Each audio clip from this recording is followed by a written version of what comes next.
Good afternoon, good afternoon, good afternoon. Sean Dexter here, back to you with a mid-afternoon update video on Bitcoin USD. We're going to quickly go over what we discussed this morning and Bitcoin's follow-up action. So what did we talk about? We talked about how Bitcoin closed a nice, thick, long green 4-hour candle above a major level right here, right? 11,450-ish, you could say. And what were we looking for after? For confirmation of this, we were looking for another open and close on a 4-hour candle.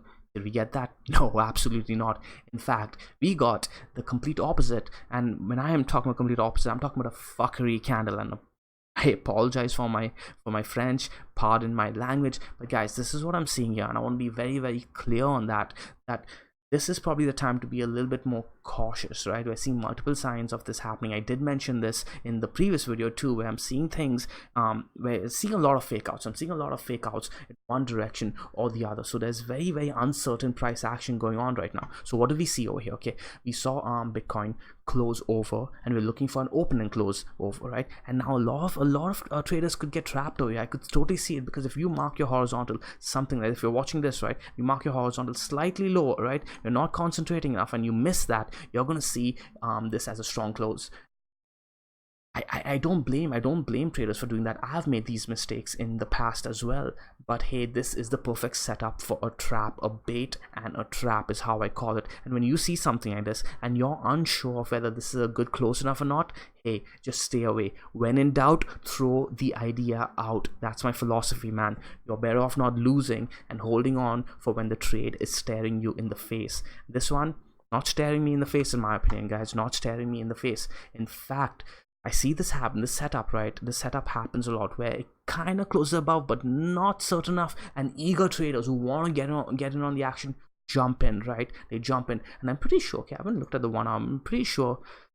Yeah, there you go, right after doing that, right after having the close, which was right over here, right? So this was the close before the 4 hour. This is candle before the 4 hour.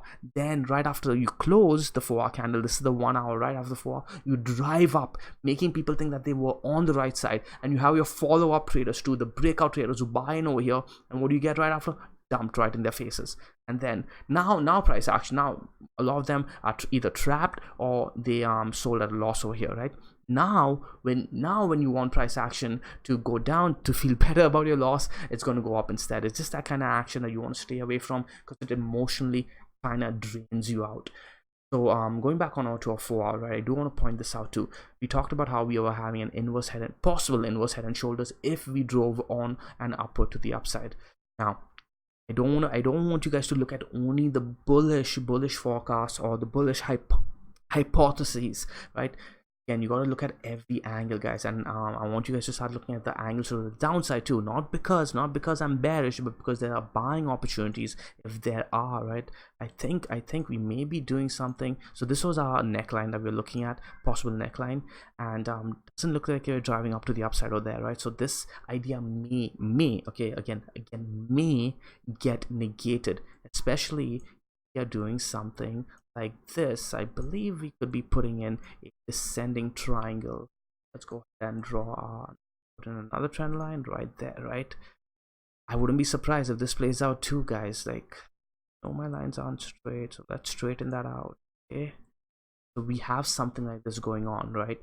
Could this be in formation? Let's see. Let's go ahead and see. If we get a drive towards the downside and then another another drive to the upside, this could be we could be doing some. Let's go ahead and draw that out. We could be something like that, and then a break towards the downside. Now what's the measured move for this? At this, touch a little bit more there.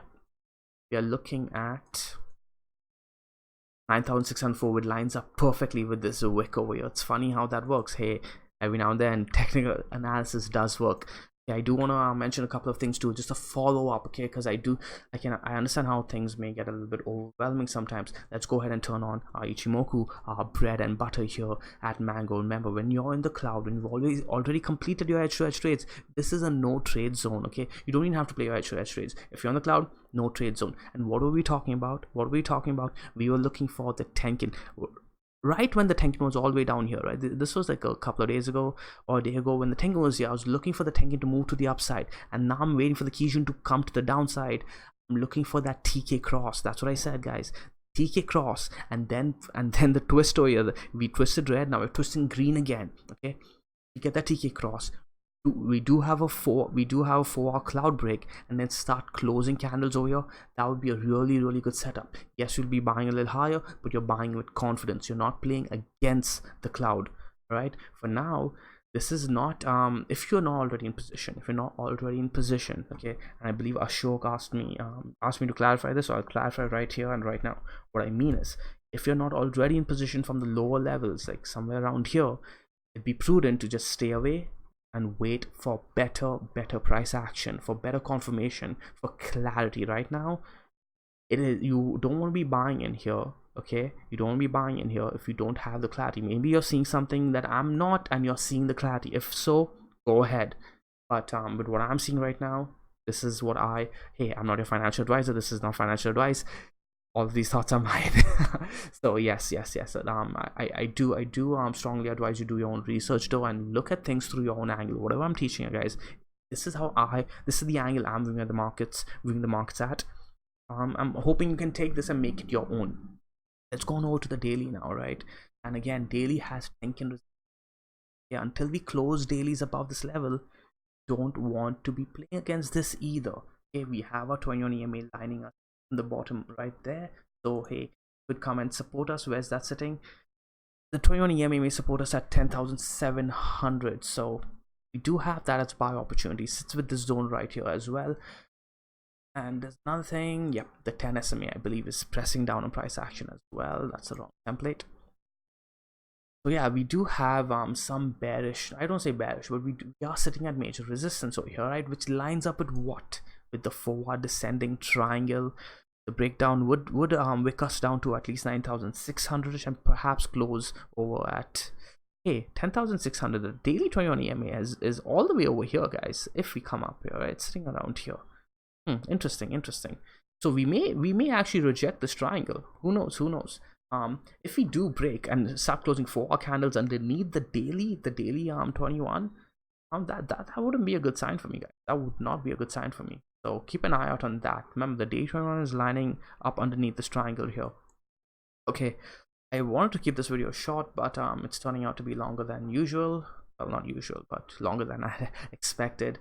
So quickly, yeah, if we do break this trend line to the upside, then this triangle here is negated, and we can go back to looking for that inverse head and shoulders formation that we were looking at earlier this morning. So it's a decision point right now. Right? This weekend action is always very uncertain. You may see a huge move to the upside or a huge move to the downside. So that being said, I hope you guys enjoyed this video. Any comments, questions, please leave them down below. I do enjoy reading your comments. Throw a like, throw a subscribe. Goes a long way. See you guys in the next video.